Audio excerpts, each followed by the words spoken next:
seven things I hate about you. The seven things I hate about you. Oh, you. You're vain, you're gay, you're insecure. You love me like her. You made me laugh, you made me cry. I don't know which side to buy. Your friends. Most of us know this song, right? Now let's try it again. This time, backward.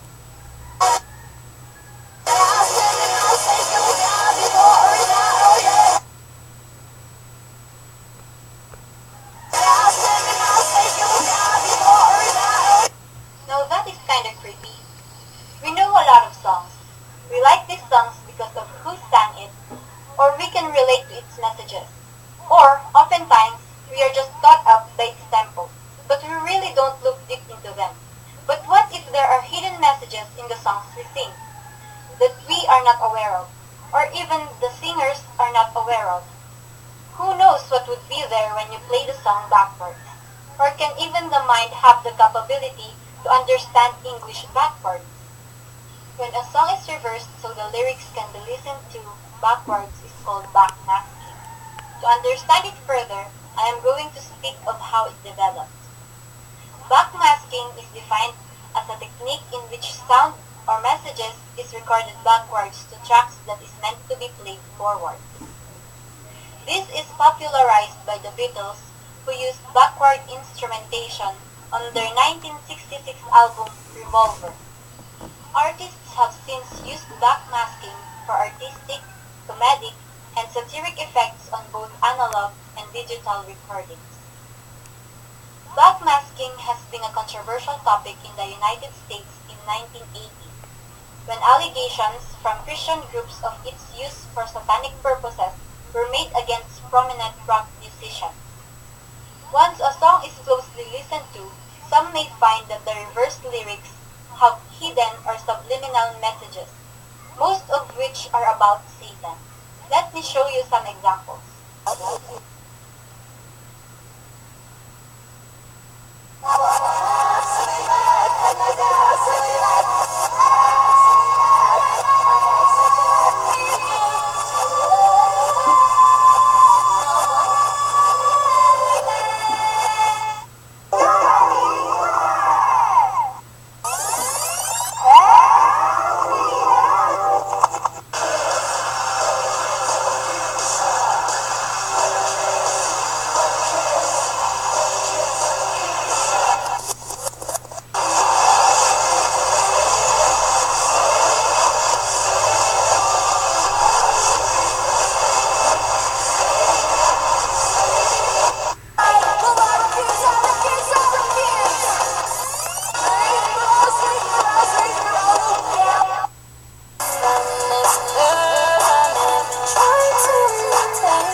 But not all backmask songs are negative. There are Christian songs that even when played in reverse, they are still for the Lord. Here are some of them.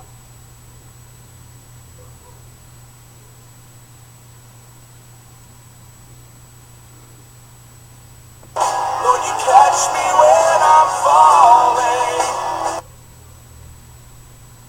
Give off my name, we've snatched me no.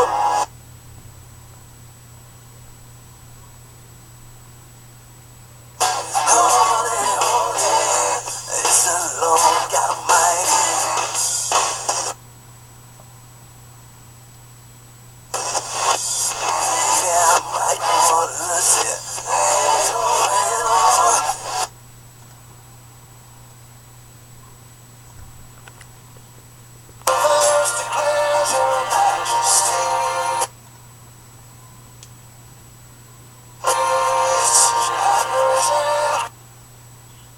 believes that these hidden messages are unintentional and are just coincidence. Stanford University psychology professor Brian Rundle postulates that the observance of backward messages is a mistake, and argues that subliminal persuasion theories are bizarre and implausible.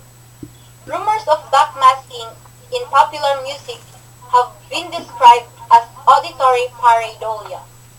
Audio engineer Evan Olcott states that actually engineering or planning phonetic reversal is next to impossible, and even more difficult when trying to design it with words that will fit into a song.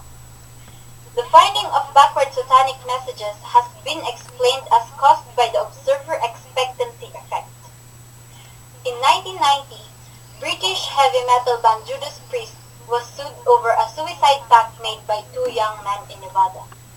The lawsuit by their parents claimed that Judas Priest's album Stained Glass had hidden messages, including the forward subliminal words "do it" in their song Better by You, Better Than Me, and various subliminal messages. A 1988 experiment by T.E. Moore found no evidence that listeners were influenced consciously and unconsciously by the content of the backward messages.